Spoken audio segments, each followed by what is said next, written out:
Thank you very much. Very much appreciated.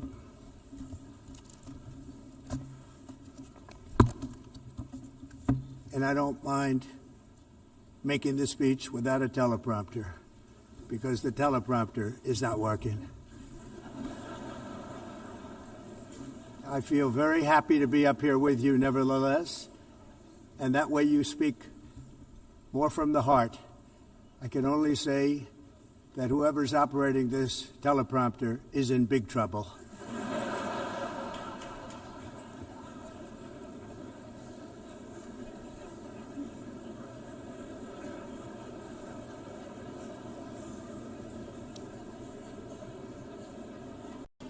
Hello, Madam First Lady. Thank you very much for being here. And Madam President, Mr. Secretary General, First Lady of the United States, distinguished delegates, ambassadors, and world leaders. 6 years have passed since I last stood in this grand hall and addressed a world that was prosperous and at peace in my first term. Since that day, the guns of war have shattered the peace I forged on 2 continents.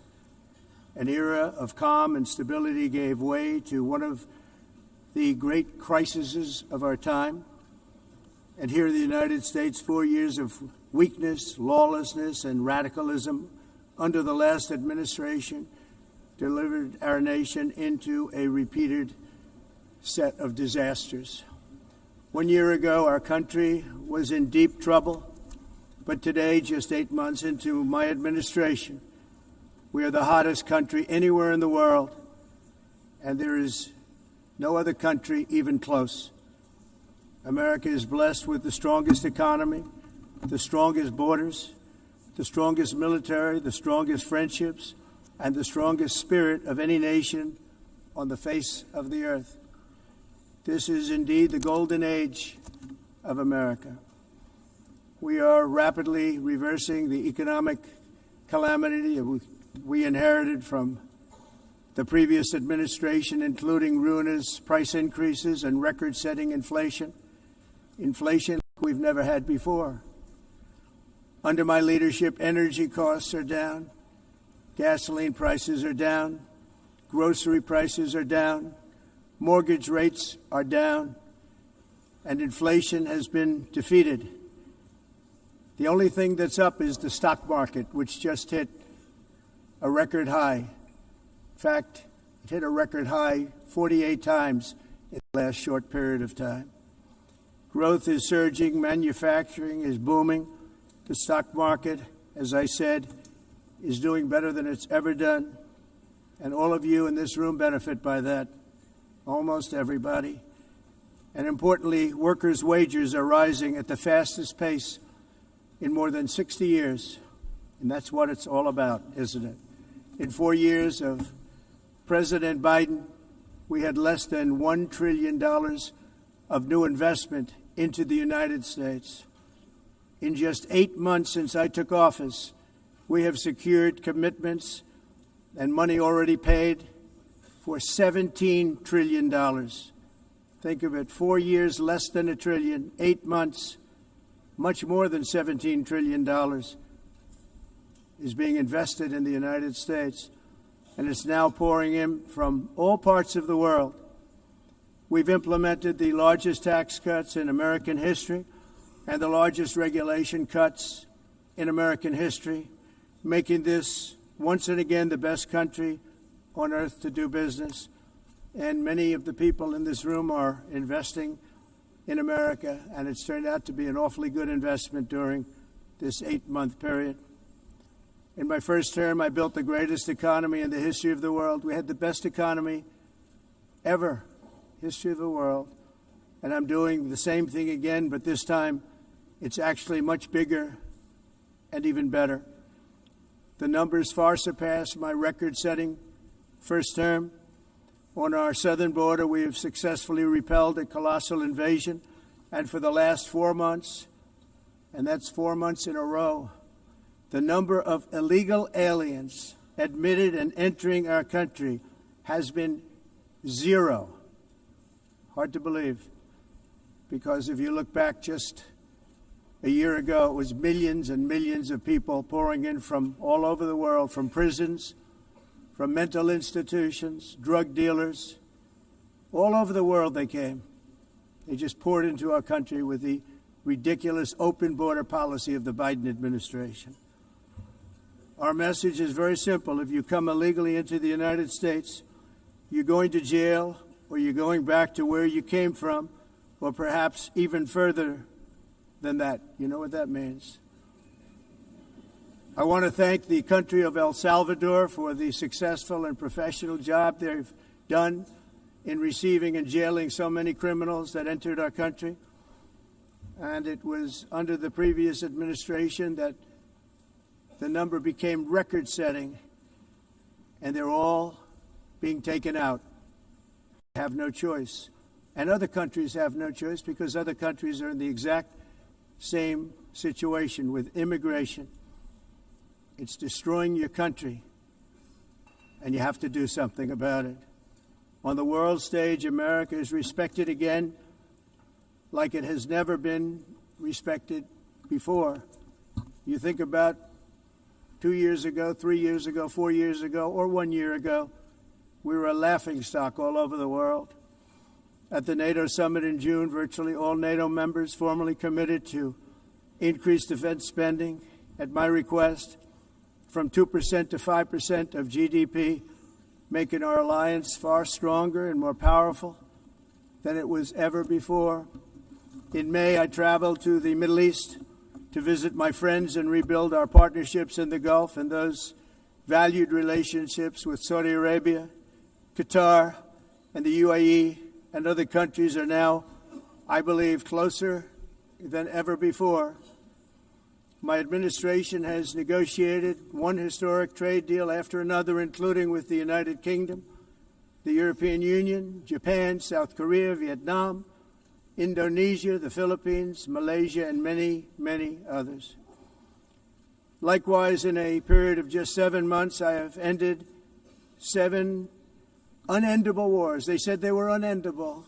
You're never going to get them solved. Some were going for 31 years, 2 of them, 31, think of it, 31 years. One was 36 years. One was 28 years. I ended 7 wars. And in all cases, they were raging with countless thousands of people being killed. This includes Cambodia and Thailand, Kosovo and Serbia, the Congo and Rwanda, a vicious, violent war that was, Pakistan and India, Israel and Iran, Egypt and Ethiopia, and Armenia and Azerbaijan.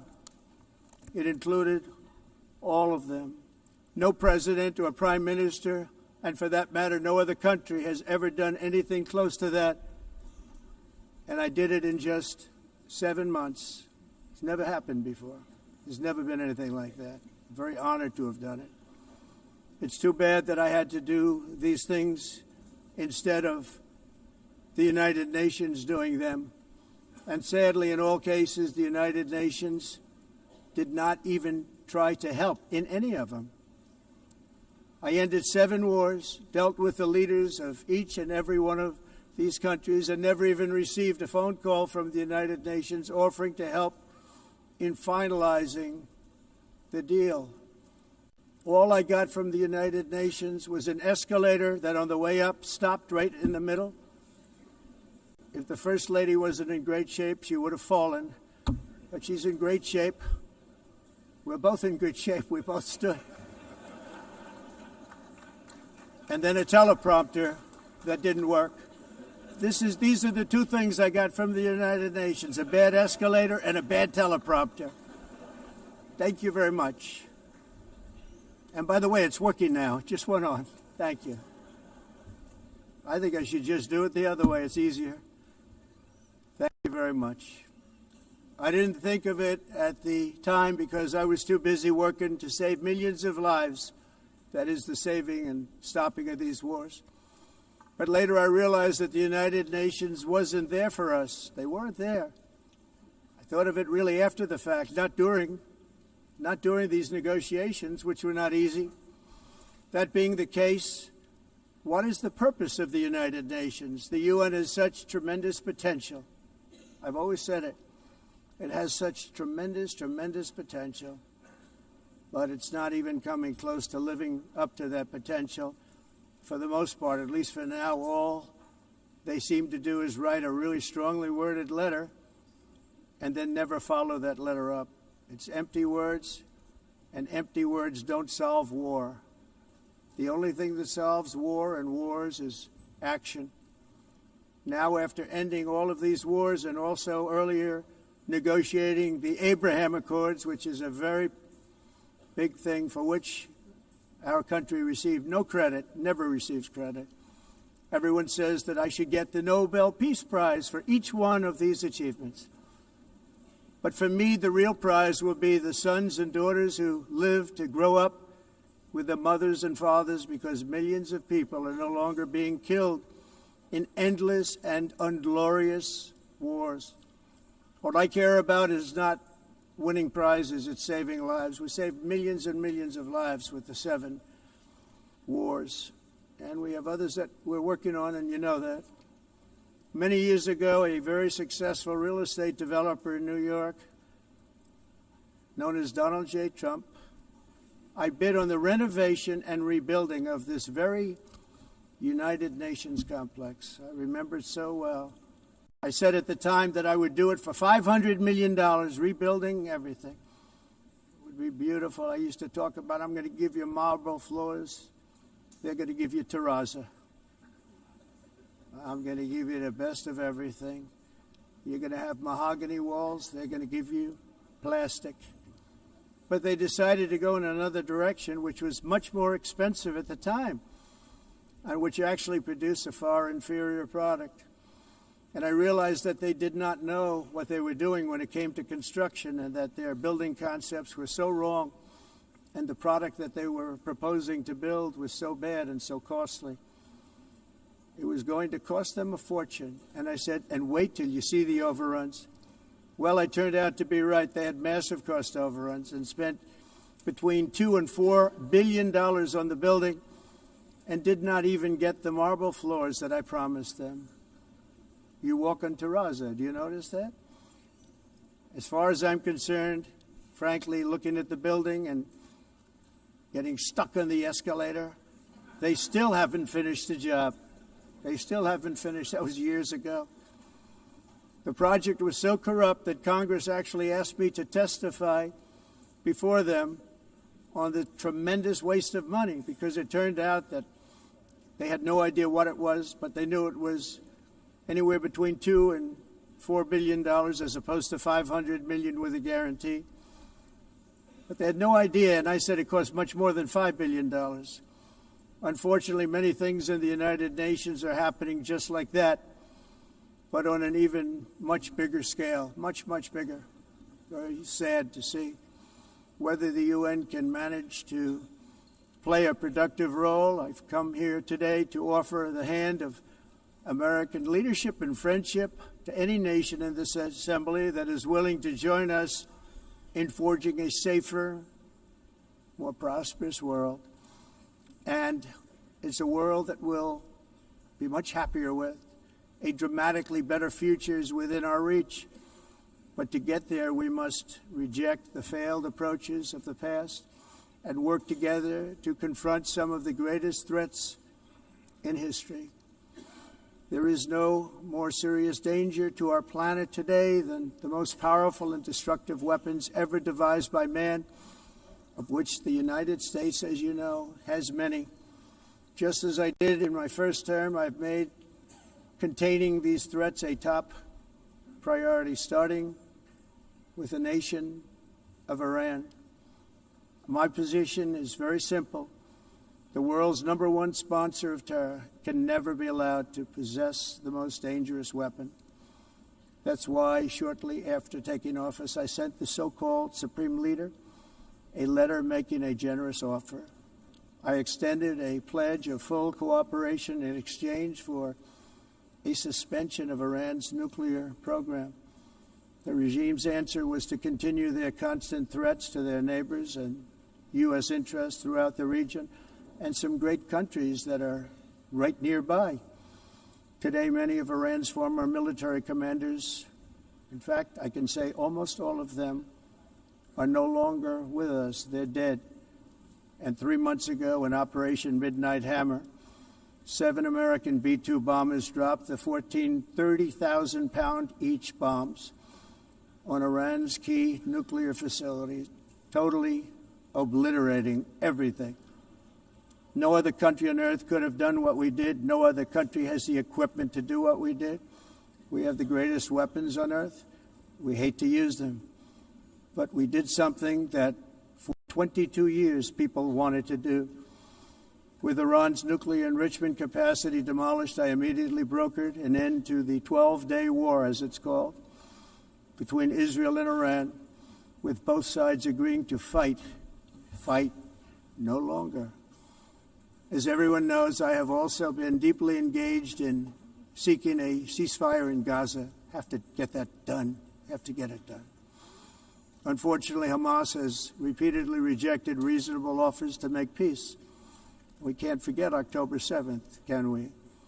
Now, as if to encourage continued conflict, some of this body is seeking to unilaterally recognize a Palestinian state. The rewards would be too great for Hamas terrorists for their atrocities. This would be a reward for these horrible atrocities, including October 7th, even while they refuse to release the hostages or accept a ceasefire. Instead of giving to Hamas and giving so much, because they've taken so much, this could have been solved so long ago. But instead of giving in to Hamas's ransom demands, those who want peace should be united with one message: release the hostages now. Just release the hostages now. Thank you.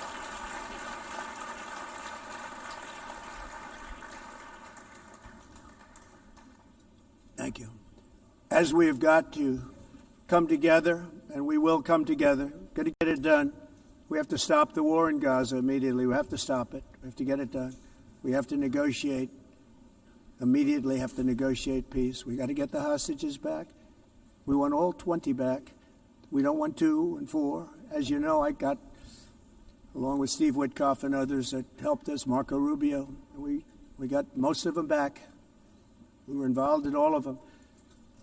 But I always said the last 20 are going to be the hardest, and that's exactly what happened. We have to get them back now. We don't want to get back 2, and then another 2, and then 1, and then 3. Have this process. No, we want them all back, and we want the actually 38 dead bodies back, too. Those parents came to me, and they want them back, and they want them back very quickly and very badly. As though they were alive, they want them. They want them every bit as much as if their son or daughter were alive. I've also been working relentlessly, stopping the killing in Ukraine. I thought that would be, of the 7 wars that I stopped, I thought that would be the easiest because of my relationship with President Putin, which had always been a good one. I thought that was going to be the easiest one. But, you know, in war, you never know what's going to happen. There are always lots of surprises, both good and bad. Everyone thought Russia would win this war in 3 days, but it didn't work out that way. It was supposed to be just a quick little skirmish. It's not making Russia look good. It's making them look bad. No matter what happens from here on out, this was something that should have taken a matter of days, certainly less than a week. And they've been fighting for 3.5 years and killing anywhere from 5,000 to 7,000 young soldiers, mostly soldiers, on both sides, every single week, from 5,000 to 7,000 dead young people, and some in cities, much smaller numbers, where rockets are shot, where drones are dropped.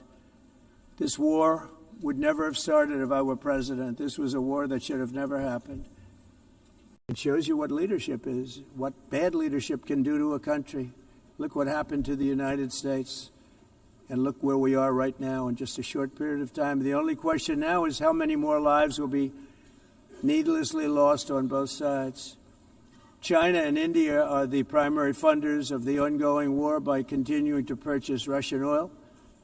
But inexcusably, even NATO countries have not cut off much Russian energy and Russian energy products, which, as you know, I found out about 2 weeks ago, and I wasn't happy.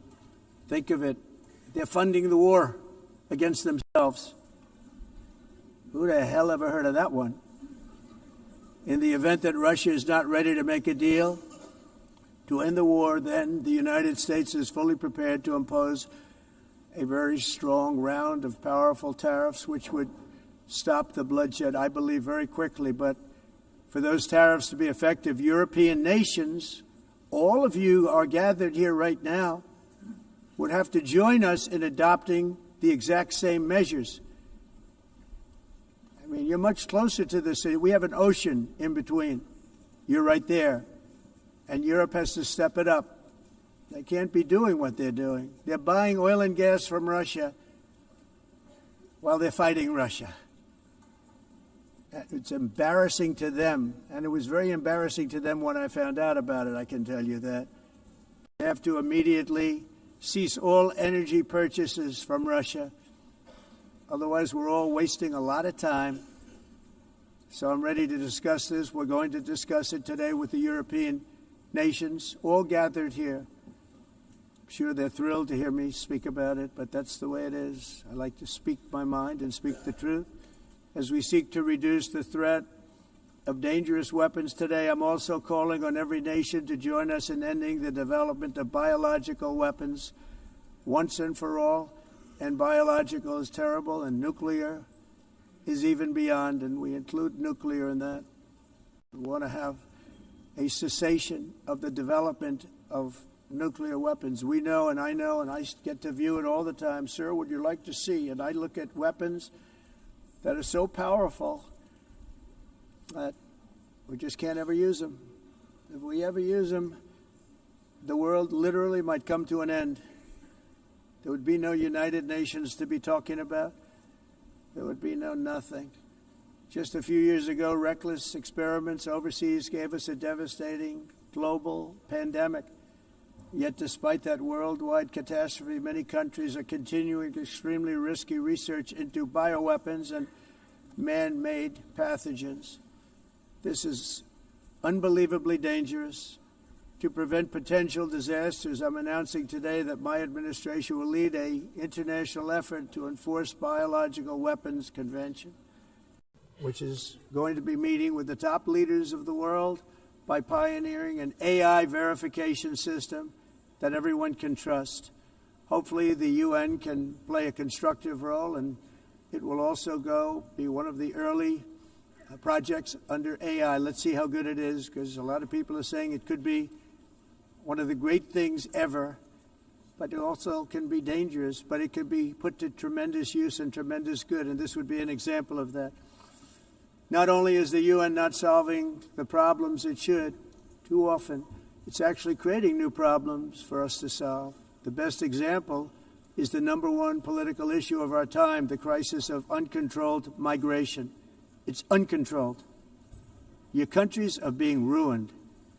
The United Nations is funding an assault on Western countries and their borders. In 2024, the UN budgeted $372 million in cash assistance to support an estimated 624,000 migrants journeying into the United States. Think of that. The UN is supporting people that are illegally coming into the United States, and then we have to get them out. The UN also provided food, shelter, transportation, and debit cards to illegal aliens. Can you believe that? On the way to infiltrate our southern border. Millions of people came through that southern border. Just a year ago, millions and millions of people were pouring in, 25 million altogether over the 4 years of the incompetent Biden administration. And now we have it stopped, totally stopped. In fact, they're not even coming anymore because they know they can't get through. But what took place is totally unacceptable. The UN is supposed to stop invasions, not create them and not finance them. In the United States, we reject the idea that mass numbers of people from foreign lands can be permitted to travel halfway around the world, trample our borders, violate our sovereignty, cause unmitigated crime, and deplete our social safety net. We have reasserted that America belongs to the American people, and I encourage all countries to take their own stand in defense of their citizens as well. You have to do that because I see it. I'm not mentioning names. I see it, and I can call every single one of them out. You're destroying your countries. They're being destroyed. Europe is in serious trouble. They've been invaded by a force of illegal aliens like nobody's ever seen before. Illegal aliens are pouring into Europe. Nobody is ever, and nobody's doing anything to change it, to get them out. It's not sustainable. And because they choose to be politically correct, they're doing just absolutely nothing about it.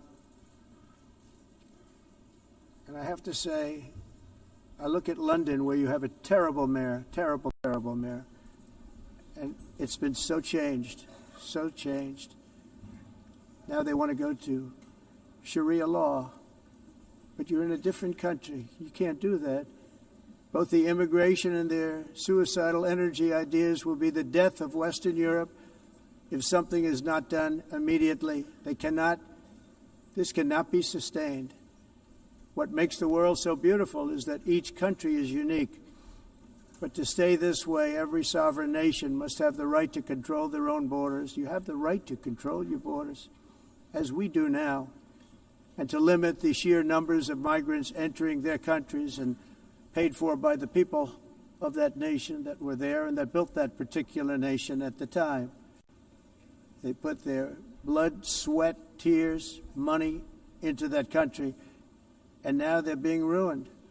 Proud nations must be allowed to protect their communities and prevent their societies from being overwhelmed by people they have never seen before, with different customs, religions, with different everything.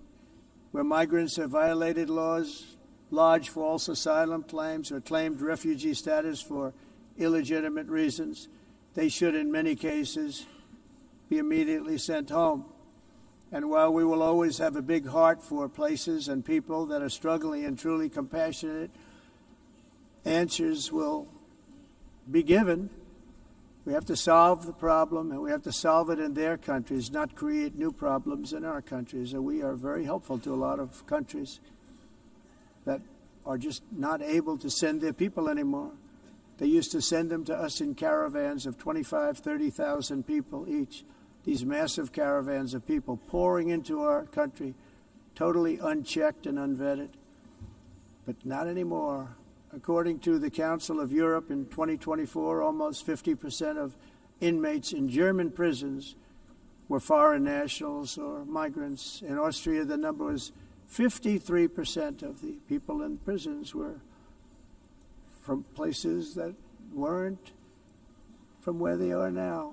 In Greece, the number was 54%, and in Switzerland, beautiful Switzerland, 72% of the people in prisons are from outside of Switzerland. When your prisons are filled with so-called asylum seekers who repaid kindness, and that's what they did, they repaid kindness with crime, it's time to end the failed experiment of open borders. You have to end it now. See, I can tell you, I'm really good at this stuff. Your countries are going to hell.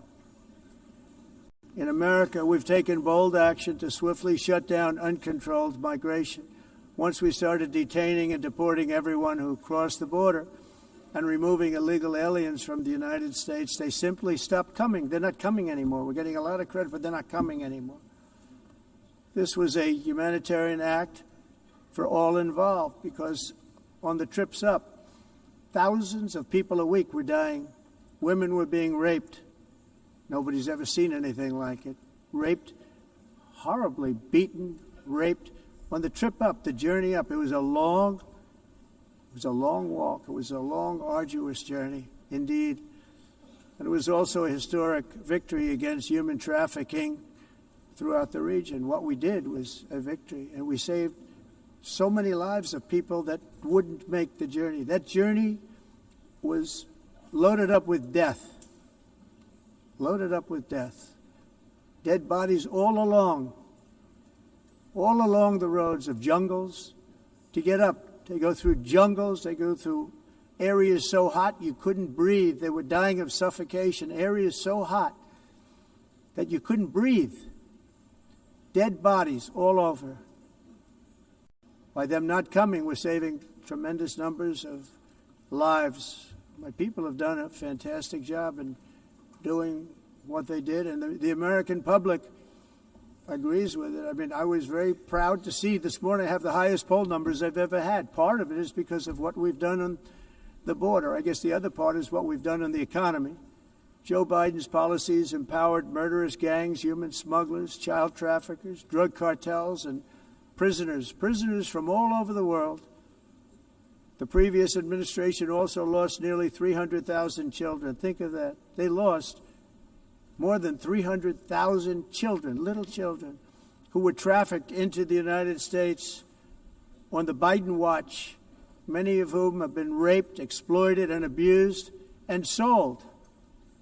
Sold. Nobody talks about that. The fake news doesn't write about it. With many others, young children who are missing or dead. And we found a lot of these children, and we're sending them back, and we've been sending them back to their parents. They said, nobody knows who they are. They said, where do you come from? And they'll give us a country, and we'll find out, and we'll figure it out, and we'll bring them back to their homes. And the mother and father rush to the door, and their tears in their eyes. They can't believe that they're seeing their son or daughter, their little son or daughter again. We've done almost 30,000 of them so far. Any system that results in the mass trafficking of children is inherently evil. Yet that is exactly what the globalist migration agenda has done, and it's what it's all about. In America, those days, as you know, are over. The Trump administration is working, and we are continuing to work to track down the villains that are causing this problem, and also, as I said, to get back the 30,000 we've already returned. Now I think we're going to have another. We're going to find a lot. You're not going to find all of them. 300, more than 300,000. They're lost or they're dead. They're lost or they're dead because of the animals that did this. To protect our citizens, I've also designated multiple savage drug cartels as far as and you see this, and you see it happening right before your eyes. Let's put it this way. People don't like taking big loads of drugs in boats anymore. There aren't too many boats that are traveling on the seas by Venezuela. They tend not to want to travel very quickly anymore. And we've virtually stopped drugs coming into our country by sea. We call them the water drugs. They kill hundreds of thousands of people. I've also designated multiple savage drug cartels as far as foreign terrorist organizations, along with two bloodthirsty transnational gangs, probably the worst gangs anywhere in the world, MS-13 and Tren de Aragua. Tren de Aragua is from Venezuela, by the way. Such organizations torture, maim, mutilate, and murder with impunity. They're the enemies of all humanity. For this reason, we've recently begun using the supreme power of the United States military to destroy Venezuelan terrorists and trafficking networks led by Nicolas Maduro. To every terrorist thug smuggling poisonous drugs into the United States of America, please be warned that we will blow you out of existence. That's what we're doing. We have no choice. Can't let it happen. They're destroying. I believe we lost 300,000 people last year to drugs, 300,000. Fentanyl and other drugs. Each boat that we sink carries drugs that would kill more than 25,000 Americans. We will not let that happen. Energy is another area where the United States is now thriving like never before. We're getting rid of the falsely named renewables. By the way, they're a joke. They don't work. They're too expensive. They're not strong enough to fire up the plants that you need to make your country great. The wind doesn't blow. Those big windmills are so pathetic and so bad, so expensive to operate. And they have to be rebuilt all the time, and they start to rust and rot most expensive energy ever conceived, and it's actually energy. You're supposed to make money with energy, not lose money. You lose money, the governments have to subsidize. You can't put them out without massive subsidies. And most of them are built in China, and I give China a lot of credit. They build them, but they have very few wind farms. So why is it that they build them and they send them all over the world, but they barely use them? You know what they use? Coal. They use gas. They use almost anything, but they don't like wind. But they sure as hell like selling the windmills. Europe, on the other hand, has a long way to go, with many countries being on the brink of destruction because of the green energy agenda. And I give a lot of credit to Germany. Germany was being led down a very sick path, both on immigration, by the way, and on energy. They were going green, and they were going bankrupt. And the new leadership came in, and they went back to where they were, with fossil fuel and with nuclear, which is good. It's now safe, and you can do it properly. But they went back to where they were, and they opened up a lot of different plants, energy-producing plants, and they're doing well. I give Germany a lot of credit for that. They've said this is a disaster, what's happening. They were going all green. All green is all bankrupt. That's what it represents. And it's not politically correct. I'll be very badly criticized for saying it, but I'm here to tell the truth. I don't care. It doesn't matter to me. I'm in New York City. I'm feeling a lot safer. Crime, we're getting crime down. And by the way, speaking of crime, Washington, D.C. was the crime capital of America. Now it's after 12 days, it's a totally safe city. Everyone's going out to dinner. They're going out to restaurants. Your wife can walk down the middle of the street with or without you. Nothing's going to happen. My people have done a fantastic job. And yes, I called in the National Guard, and the National Guard took care of business. And they weren't politically correct, but they took care of business. We got 1,700 career criminals out, brought them back to where they came from, the countries where they came from, or put them in jails. Washington, D.C. is now a totally safe city again, and I welcome you to come. In fact, we'll have dinner together at a local restaurant, and we'll be able to walk. We don't have to go by an armor-plated vehicle. We'll walk right over there from the White House. They've given up their powerful edge, a lot of the countries that we're talking about, in oil and gas, such as essentially closing the great North Sea oil. Oh, the North Sea, I know it so well. Aberdeen was the oil capital of Europe, and there's tremendous oil that hasn't been found in the North Sea, tremendous oil. And I was with the Prime Minister I respect and like a lot, and I said, you're sitting with the greatest asset. They essentially closed it by making it so highly taxed that no developer, no oil company can go there. They have tremendous oil left, and more importantly, they have tremendous oil that hasn't even been found yet. And what a tremendous asset for the United Kingdom. And I hope the Prime Minister is listening, because I told it to him 3 days in a row. That's all he heard.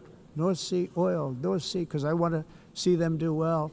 I want to stop seeing them ruining that beautiful Scottish and English countryside with windmills and massive solar panels that go 7 miles by 7 miles, taking away farmland.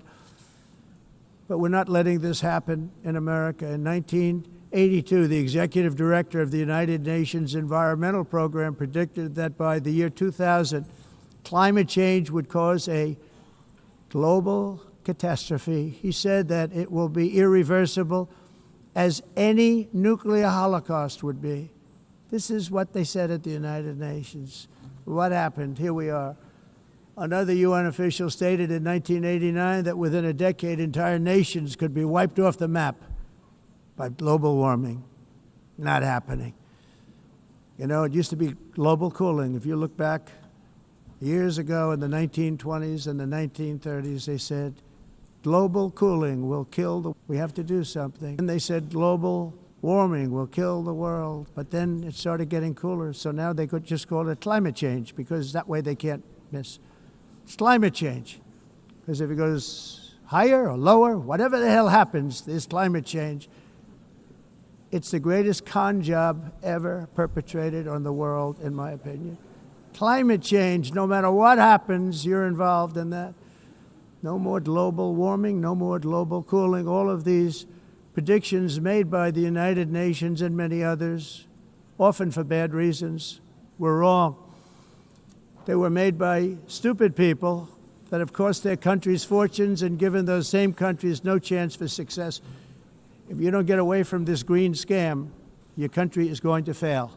And I'm really good at predicting things, you know. They actually said during the campaign they had a hat, the best-selling hat. Trump was right about everything. And I don't say that in a braggadocious way, but it's true. I've been right about everything. And I'm telling you that if you don't get away from the green energy scam, your country is going to fail. And if you don't stop people that you've never seen before, that you have nothing in common with, your country is going to fail. I'm the President of the United States, but I worry about Europe. I love Europe. I love the people of Europe. And I hate to see it being devastated by energy and immigration. This double-tailed monster destroys everything in its wake, and they cannot let that happen any longer. You're doing it because you want to be nice. You want to be politically correct, and you're destroying your heritage. They must take control strongly and immediately of the unmitigated immigration disaster and the fake energy catastrophe before it's too late. The carbon footprint is a hoax made up by people with evil intentions, and they're heading down a path of total destruction. You know, the carbon footprint, it was a big, big thing a few years ago. I remember hearing about the carbon footprint, and then President Obama would get into Air Force One, a massive Boeing 747, and not a new one, an old one with old engines that spew everything into the atmosphere. He'd talk about the carbon footprint, we must do so. Then he'd get in and he'd fly from Washington to Hawaii to play a round of golf. And then he'd get back onto that big, beautiful plane and he'd fly back and he'd talk about, again, global warming and the carbon footprint. It's a con job. At extreme cost and expense, Europe reduced its own carbon footprint by 37%. Think of that. Congratulations, Europe. Great job. You cost yourself a lot of jobs, a lot of factories closed, but you reduced the carbon footprint by 37%. However, for all of that sacrifice and much more, it's been totally wiped out and then some by a global increase of 54%. Much of it coming from China and other countries that are thriving around China, which now produces more CO2 than all the other developed nations in the world. So all of these countries are working so hard on the carbon footprint, which is nonsense, by the way. It's nonsense. You know, it's interesting. In the United States, we have still radicalized environmentalists, and they want the factories to stop. Everything should stop. No more cows. We don't want cows anymore. I guess they want to kill all the cows. They want to do things that are just unbelievable, and you have it too. But, you know, we have a border, strong, and we have a shape, and that shape doesn't just go straight up. That shape is amorphous when it comes to the atmosphere. And if we had the most clean air, and I think we do, we have very clean air. We have the cleanest air we've had in many, many years. But the problem is that other countries, like China, which has air that's a little bit rough, it blows. And no matter what you're doing down here, the air up here tends to get very dirty because it comes in from other countries where their air isn't so clean. And the environmentalists refuse to acknowledge that. Same thing with garbage. In Asia, they dump much of their garbage right into the ocean. And over about a 1 week and 2 week journey, it flows right past Los Angeles. You've seen it. Massive amounts of garbage, almost too much to do anything about, flowing past Los Angeles, past San Francisco, and then somebody will get in trouble because he dropped a cigarette on the beach. The whole thing is crazy. The primary effect of these brutal green energy policies has not been to help the environment, but to redistribute manufacturing and industrial activity from developed countries that follow the insane rules that are put down to polluting countries that break the rules and are making a fortune. They're making a fortune. European electricity bills are now 4 to 5 times more expensive than those in China, and 2 to 3 times higher than the United States. And our bills are coming way down. You probably see that our gasoline prices are way down. You know, we have an expression, drill, Nós baby, drill. reduzimos And os that's what we're custos doing. de energia Much lower in a porque year from now. nós faremos But they've come como way down over the last year. vamos fazer As a tudo result, isso, reduzir os every custos de energia air conditioner e os is custos like diminuíram nos Estados Unidos. very uncommon to see one in some of these countries Por exemplo, because se você the olhar electric costs are so high. So while nos the U.S. has países approximately faturas de 1,300 heat-related deaths nós não annually, it's a lot. climatizamos, Europe loses mas more nós than nos Estados Unidos 175,000 people to heat conseguimos deaths each year. Because the costs are so usar expensive, you eles can't e turn on an air evitar conditioner. What is that all about? That's aumento not da Europe. temperatura, That's not the Europe porque é that I muito love caro and know. também usar All in e the name ninguém of usa pretending to stop the global isso. warming hoax. The entire globalist A concept of asking successful industrialized nations to inflict Esse pain on agenda themselves mundialista não and tem nenhum radically sentido. disrupt their entire societies must be rejected País- completely and totally, and it must be immediate. That's why in America I withdrew from the fake Paris Climate Accord, where, by the way, America was paying so much more than every country. Others weren't paying. China didn't have to pay until 2030. Russia was given an old standard that was easy to meet, a 1990 standard. But for the United States, we're supposed to pay like $1 trillion. And I said, this is another scam. The fact is, the United States has been taken advantage of by the world for many, many years, but not any longer, as you probably noticed.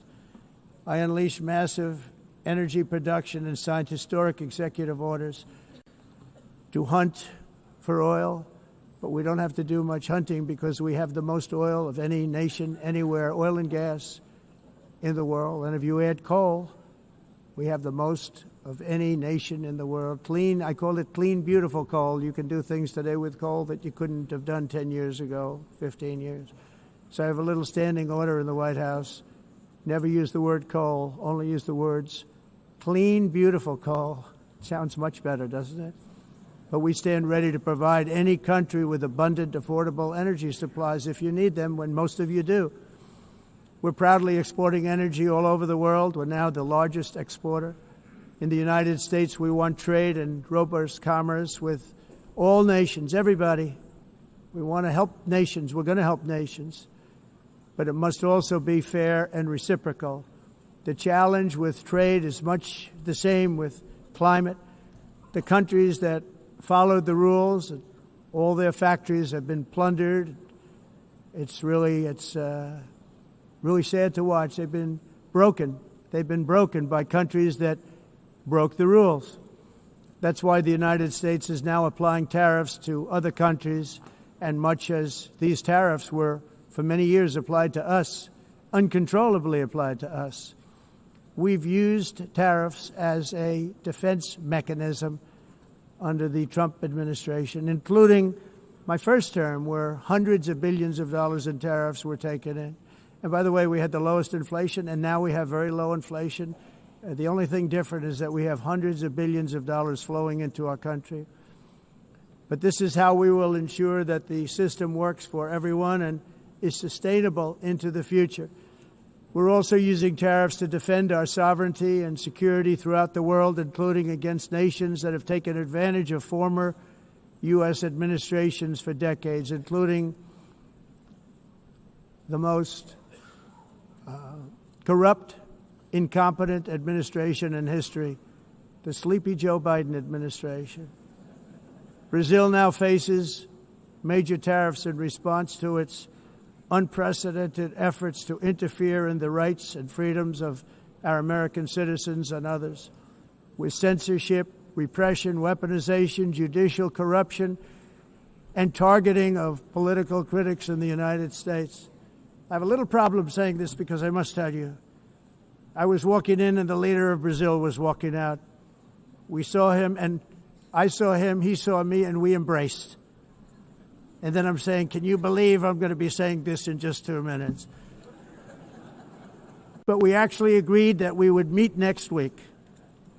We didn't have much time to talk, like about 20 seconds. They were in retrospect, I'm glad I waited because this thing didn't work out too well. But we did talk. We had a good talk, and we agreed to meet next week, if that's of interest. But he seemed like a very nice man, actually. He liked me, I liked him. But if you, and I only do business with people I like. When I don't like them, I don't like them. But we had, at least for about 39 seconds, we had excellent chemistry. It's a good sign. But also in the past, Brazil, can you believe this, unfairly tariffed our nation, but now because of our tariffs, we are hitting them back, and we're hitting them back very hard. As president, I will always defend our national sovereignty and the rights of American citizens. So I'm very sorry to say this, that Brazil is doing poorly and will continue to do poorly. They can only do well when they're working with us. Without us, they will fail, just as others have failed. It's true. Next year, the United States will celebrate the 250th anniversary of our glorious independence, a testament to enduring power and American freedom and spirit. We will also be proudly hosting the 2026 FIFA World Cup, and shortly thereafter, the 2028 Olympics, which is going to be very exciting. I hope you all come. I hope that countless people from all over the globe will take part of these will be great celebrations of liberty and human achievement, and that together we all can rejoice in the miracles of history that began in July 4th, 1776, when we founded the light to all nations. And it's something really that an amazing thing came out of that date. It's called the United States of America. In honor of this momentous anniversary, I hope that all countries who find inspiration in our example will join us in renewing our commitment, values, and those values, really, that we hold so dear. Together, let us defend free speech and free expression. Let us protect religious liberty, including for the most persecuted religion on the planet today. It's called Christianity. And let us safeguard our sovereignty and cherish qualities that have made each of our nations so special, incredible, and extraordinary. In closing, I just want to repeat that immigration and the high cost of so-called green renewable energy is destroying a large part of the free world and a large part of our planet. Countries that cherish freedom are fading fast because of their policies on these two subjects. You need strong borders and traditional energy sources if you are going to be great again. Whether you have come from north or south, east or west, near or far, every leader in this beautiful hall today represents a rich culture, a noble history, and a proud heritage that makes each nation majestic and unique, unlike anything else in human history or any other place on the face of the earth. From London to Lima, from Rome to Athens, from Paris to Seoul, from Cairo to Tokyo and Amsterdam to right here in New York City, we stand on the shoulders of the leaders and legends, generals and giants, heroes and titans who won and built our beloved nations, all of our nations, with their own courage, strength, spirit, and skill. Our ancestors climbed mountains, conquered oceans, crossed deserts, and trekked over wide open plains. They charged into thunderous battles, plunged into grave dangers, and they were soldiers and farmers and workers and warriors and explorers and patriots. They built towns into cities, tribes into kingdoms, ideas into industries, and small islands into mighty empires. You're a part of all of that. They were champions for their people who never gave up and who never, ever gave in. Their values defined our national identities. Their visions forged our magnificent destiny. Everybody in this room is a part of it in your own way. Each of us inherits the deeds and the myths the triumphs, the legacies of our own heroes and founders who so bravely showed us the way. Our ancestors gave everything for homelands that they defended with pride, with sweat, with blood, with life, and with death. Now the righteous task of protecting the nations that they built belongs to each and every one of us. So together let us uphold our sacred duty to our people and to our citizens. Let us protect their borders, ensure their safety, preserve their cultures, treasure, and traditions, and fight for their precious dreams and their cherished freedoms. And in friendship and really a beautiful vision, let us all work together to build a bright, beautiful planet, a planet that we all share, a planet of peace and a world that is richer, better, and more beautiful than ever before. That can happen. It will happen. It will happen, and I hope it can happen and start right now, right at this moment. We'll turn it around. We're going to make our countries better, safer, more beautiful. We're going to take care of our people. Thank you very much. It's been an honor. God bless the nations of the world. Thank you very much. Bye.